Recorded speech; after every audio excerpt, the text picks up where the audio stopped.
नमस्कार, स्वागत है आप सभी का एजुकेशन मंत्रा में। दोस्तों 64,000 पदों पर पुलिस विभाग में भर्ती, BEd versus BTC, supreme court order, दो प्रमुख भर्ती संस्थान ठप हैं, आयोग गठन की कार्रवाई के बारे में चर्चा करेंगे। राज्य विश्वविद्यालय छात्रों को राहत मिली है, वीडियो री एग्जाम 38,800, एकलव्य मॉडल स्कूल शिक्षक भर्ती, बीपीएससी शिक्षक भर्ती बहाली परीक्षा इत्यादि इन विषयों पर चर्चा करेंगे। आगे बढ़ने से पहले ये सूचना उन छात्रों के लिए है जो बिहार शिक्षक बहाली परीक्षा की तैयारी कर रहे हैं। चक्षु पब्लिकेशन की इस बेस्ट बुक के साथ अपनी प्रिपरेशन कर सकते हैं। इसमें 25 प्रैक्टिस सेट व्याख्या सहित दिए गए हैं। 2450 बहुविकल्पीय प्रश्न हैं। प्रश्नों के देखा जाए तो स्तर काफ़ी परीक्षा के अनुरूप रखे गए हैं और इसमें हर एक प्रश्न का लास्ट में डिटेल सॉल्यूशन भी प्रोवाइड किया गया है। ये पुस्तकें आपको ऑनलाइन और ऑफलाइन दोनों माध्यमों में अवेलेबल हैं। ऑनलाइन के लिए लिंक डिस्क्रिप्शन बॉक्स में प्रोवाइड की गई है। ऑफलाइन के लिए किसी भी नज़दीकी बुक स्टॉल पर कांटेक्ट कर सकते हैं।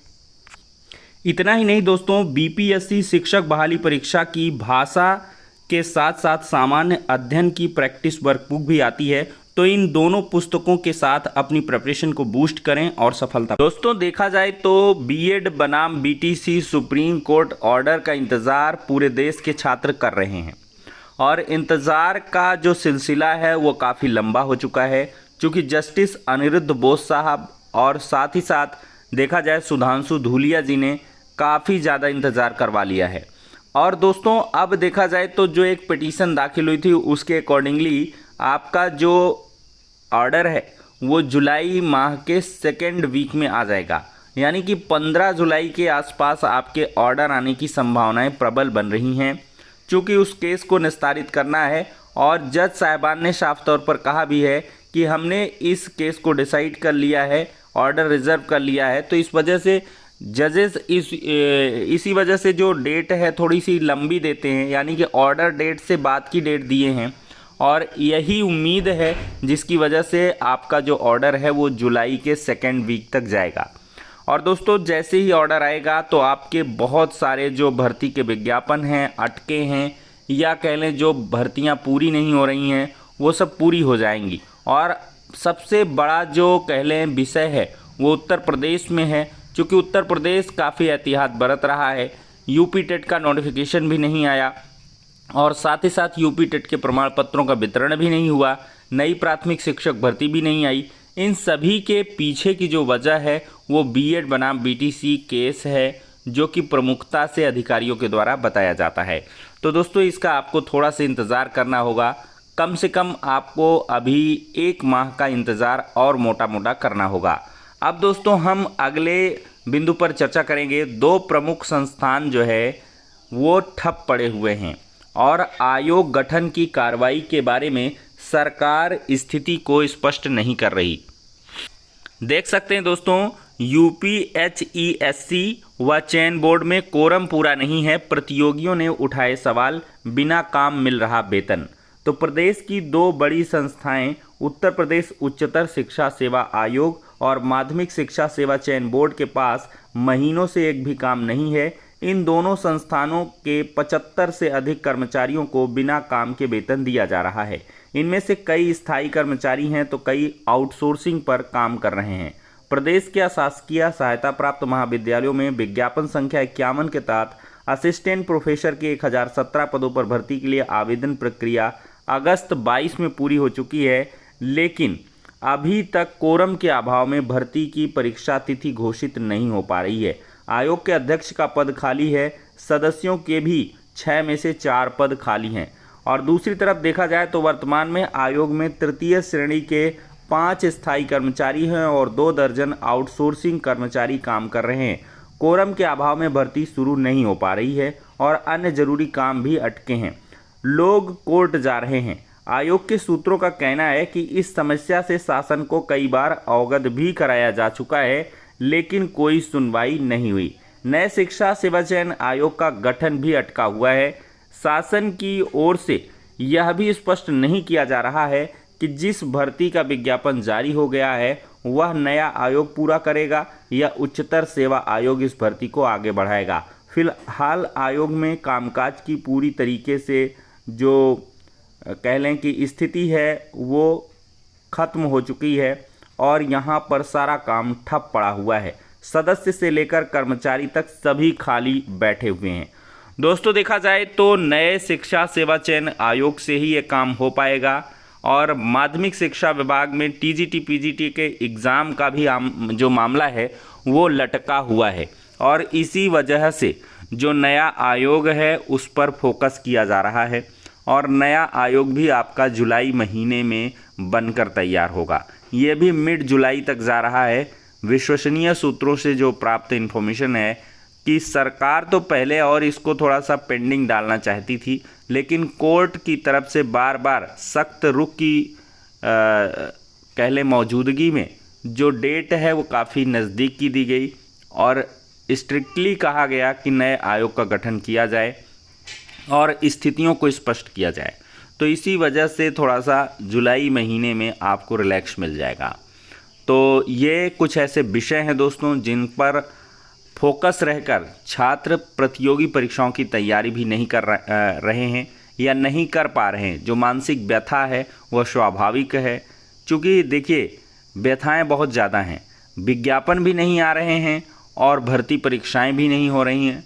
जो एक भर्ती के विज्ञापन है तो वो उनका एग्ज़ाम भी नहीं हो रहा है। इन सभी के पीछे की वजह नया आयोग है, लेकिन सरकार को इससे कोई ख़ास मतलब नहीं दिखाई दिया है। अगर सरकार चाहें तो 2-4-10 कह लें दिन में तेज़ी से काम करके आयोग का गठन किया जा सकता है और लाखों छात्रों को रिलैक्स किया जा सकता है। अब उम्मीद है जुलाई महीने में, चूँकि हम आप प्रतियोगी छात्र के लिए सिर्फ इतना ही कह सकते हैं कि इंतज़ार करना होगा। इंतज़ार शब्द ही यहाँ पर प्रतियोगी छात्रों के लिए काफ़ी होगा। दोस्तों एकलव्य मॉडल रेजिडेंशियल स्कूल में 38,480 पदों पर भर्ती निकली हुई है। ये केंद्रीय संस्थानों में भर्तियां होती हैं। पदों का नाम टीचिंग और नॉन टीचिंग है और क्वालिफ़िकेशन बीएड, ग्रेजुएशन और डीएड है। उम्र 50 साल तक है और emrs.tribal.gov.in ये ऑफिशियल वेबसाइट है। सैलरी 19,900 से 2 लाख रुपए तक मिलेगी और जो सिलेक्शन प्रोसेस है लिखित परीक्षा, डॉक्यूमेंट वेरिफिकेशन और इंटरव्यू है। ज़रूरी तारीखों की बात करें तो आवेदन की आखिरी तारीख अभी निर्धारित नहीं की गई है। तो आप लोग जो है ये ऑफिशियल वेबसाइट जो है विजिट कर लें और इस पर जो है अपडेटेड रहें। काफ़ी अच्छी वैकेंसी है, अच्छा खासा वेतन वगैरह भी यहाँ पर मिलता है। वीडियो री एग्ज़ाम परीक्षा 26 और 27 जून को देखते हुए 26, 27 जून और 2 जुलाई की परीक्षाओं को जो है स्थगित किया गया है। तो 26 और 27 जून को वीडियो और एपीएफए को 2 जुलाई की जो डेट प्रस्तावित है उसकी वजह से बीएड और एलएलबी की परीक्षा टकराने से विश्वविद्यालय प्रशासन ने निर्णय लिया है। तो 26, 27 जून 2 जुलाई को बीएड, एलएलबी और बीएलएलबी की प्रस्तावित परीक्षाएं स्थगित की गई हैं। यह निर्णय छात्रों की मांग पर लिया गया है क्योंकि 26 और 27 जून को वीडियो और 2 जुलाई को एपीएफओ की परीक्षा प्रस्तावित है। दोनों परीक्षा टकराने से छात्रों को किसी एक से वंचित होना पड़ रहा था। इस संबंध में विश्वविद्यालय प्रशासन ने नोटिफिकेशन जारी कर दिया है। उक्त तिथि पर होने वाली सभी परीक्षाओं को निरस्त किया गया है और इनकी संशोधित तिथि को जल्द ही जारी किया जाएगा। तो दोस्तों आराम से आप लोग वीडियो भर्ती दीजिए और वीडियो भर्ती बीएड परीक्षा एक दिन पड़ रही थी तो अब आपको वीडियो एग्ज़ाम देने का मौका मिलेगा। दोस्तों एक जो खबर है काफ़ी तेज़ी के साथ वायरल हुई है कि पुलिस विभाग में 64,000 पदों पर भर्ती होगी। पुलिस भर्ती बोर्ड में 51,000 कांस्टेबल की भर्ती होगी और पुलिस में 9,500 दरोगा की भर्ती होगी। पुलिस विभाग में 2,500 रेडियो ऑपरेटर की भर्ती होगी और पुलिस में 467 कुशल खिलाड़ियों की भर्ती होगी। और बताया जा रहा है कि यह जानकारी भर्ती बोर्ड के सदस्य ब्रजभूषण साहब ने दी है। तो दोस्तों ये खबर पूरी तरीके से प्रामाणिक नहीं है क्योंकि ये जो सारी वैकेंसी हैं ये पहले ही पूरी हो चुकी हैं और कुशल खिलाड़ियों वाली ये चल रही है और कांस्टेबल की आनी बाकी हैं और इतने सारे पोस्ट नहीं हैं। तो ये पूरी तरीके से खबर जो है काल्पनिक है और ऐसा भी हो सकता है कि पुरानी भर्तियों का कोई वीडियो वगैरह रहा हो वो वायरल किया गया हो और इस वजह से भ्रम की स्थिति बनी हुई है। लेकिन पुलिस भर्ती और प्रोन्नति बोर्ड की तरफ से कोई भी ऑफिशियल स्टेटमेंट इस प्रकार का देखने के लिए नहीं मिला है। एकमात्र कांस्टेबल की भर्ती होगी, कुशल खिलाड़ियों की भर्ती होगी और रेडियो ऑपरेटर के आपके फॉर्म भराए जा चुके हैं। तो फिलहाल के लिए दोस्तों ये हो गया आज का इम्पोर्टेंट वीडियो।